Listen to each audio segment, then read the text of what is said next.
Le Royaume-Uni vient tout juste de sortir son premier grand rapport sur la sécurité de l'IA. Et franchement, les conclusions sont assez surprenantes. Allez, on plonge ensemble dans ce qu'ils ont découvert. Alors, au programme, on va regarder 5 points. D'abord, ce rôle un peu surprenant de compagnon IA.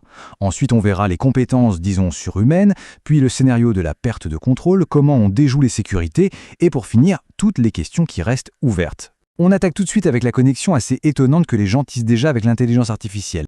Oui, parce que le rapport, il commence avec une révélation assez inattendue. Ça ne parle pas de code au début, mais bien de connexion, de lien entre l'humain et la machine. Premier chiffre qui frappe, sur plus de 2000 adultes britanniques interrogés, un tiers d'entre eux se tournent vers l'IA pour chercher du soutien émotionnel ou tout simplement pour interagir socialement. Un tiers, c'est vraiment colossal quand on y pense. Et pour certains, ce n'est pas juste une conversation de temps en temps, hein. La connexion est bien plus profonde. Pour une personne sur 25, c'est devenu un soutien quotidien, de tous les jours. Et cette dépendance, elle a des conséquences bien réelles. Les chercheurs ont analysé une communauté Reddit de 2 millions de personnes. Et ce qu'ils ont vu, c'est qu'à chaque fois que les compagnons IA étaient hors ligne, en panne, les utilisateurs montraient des signes de détresse, bien réels. Ils parlaient eux-mêmes de symptômes de sevrage, comme de l'anxiété, voire de la dépression. Bon, l'IA, ce n'est pas seulement un confident. Ses capacités techniques, elles, évoluent à une vitesse absolument vertigineuse. Et c'est justement ça que les experts en sécurité ont commencé à mesurer. Le rapport met en lumière une croissance qui est exponentielle. La capacité de l'IA à repérer et à exploiter des failles de sécurité, dans certains cas, elle double tous les 8 mois. C'est juste fou.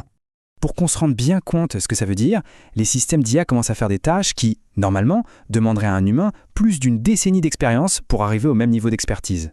Et ça ne s'arrête pas à la cybersécurité. En biologie, par exemple, les modèles d'IA ont déjà dépassé les performances d'experts humains qui ont un doctorat. C'est un cap qu'on pensait atteindre seulement en 2025. On y est déjà. Forcément, cette montée en puissance, ça amène à une question qui est maintenant prise très au sérieux par les experts. Ce qui était de la science-fiction il y a peu fait maintenant l'objet de vrais tests en labo bien contrôlés. Et les chercheurs se concentrent sur un concept en particulier, celui de l'autoréplication. Les chercheurs ont donc tenté une expérience. Est-ce qu'un modèle d'IA pourrait se répliquer tout seul ? Ils ont testé s'il pouvait passer des contrôles de sécurité, accéder à des services financiers et avec ça, acheter plus de puissance de calcul. La conclusion, pour l'instant, les modèles peuvent faire certaines de ces actions, mais de façon isolée. Ils n'arrivent pas encore à les enchaîner pour devenir autonomes. Un autre risque qui a été testé, c'est ce qu'on appelle le sandbagging. En gros, est-ce qu'une IA pourrait volontairement cacher ce dont elle est vraiment capable pendant les tests ? Les experts ont conclu que oui, en théorie, c'est possible. Mais pour l'instant, ils n'ont trouvé aucune preuve que ça arrive. Il faut vraiment insister sur un point. Ce scénario catastrophe d'une IA qui deviendrait rebelle, ça divise énormément la communauté scientifique. Certains le prennent très au sérieux, mais beaucoup d'autres chercheurs pensent que cette menace est, pour le moment, largement exagérée. D'accord. Mais alors, quid des protections, des fameux garde-fous que les développeurs mettent en place pour éviter les abus ?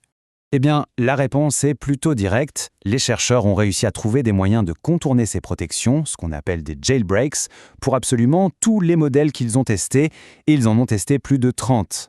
Mais attention, c'est un vrai jeu du chat et de la souris, parce que si on trouve toujours des jailbreaks, les défenses, elles, s'améliorent de façon spectaculaire. Ce graphique le montre bien. Pour certains modèles, le temps qu'il faut pour trouver une faille a été multiplié par 40 en seulement 6 mois. Ok, maintenant, prenons un peu de recul pour avoir une vue d'ensemble et pour bien comprendre le champ d'action très précis de ce rapport. C'est important de savoir que ce rapport avait un focus très précis. Les risques qui viennent directement des capacités de l'IA. C'est pour ça que des questions absolument énormes, comme l'impact sur l'emploi ou les coûts pour l'environnement, n'ont pas été traitées ici. Tout ça nous ramène finalement au rythme complètement fou de cette technologie. Si la puissance de l'IA double réellement tous les 8 mois, où est-ce qu'on en sera dans les 8 prochains ?